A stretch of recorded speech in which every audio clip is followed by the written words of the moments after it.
गुरूंच्या सानिध्यात असणाऱ्या शिष्याची पत्रिका कितीही वाईट असू द्या, जर शिष्याने गुरूंची सेवा ही ईश्वर सेवा समजून केली तर गुरूंचे त्याच्या पत्रिकेवर नियंत्रण राहते। सामान्य मनुष्य किंवा ज्योतिषी त्यात बदल करू शकत नाही।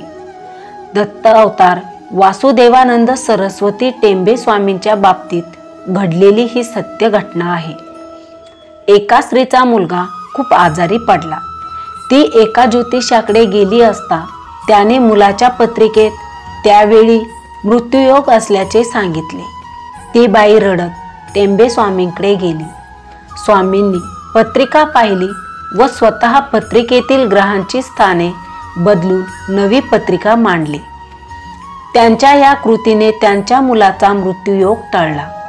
जसे ड्रायव्हरला गाडी कुठेही थांबवता येते कारण ब्रेकरवर त्याचे नियंत्रण असते, पण प्रवाशाचे ते नसते, तसेच या सद्गुरूंच्या शक्तीचे आहे। म्हणून गुरूंचा अधिकार आणि आधार ईश्वरापेक्षा मोठा असतो। शिष्याने गुरूंना केव्हाही कोठूनही हाक मारली तरी गुरु त्याच्या मदतीला धावून जातात, पण आपल्या हाकेत ती श्रद्धा, ती आर्तता असावी लागते।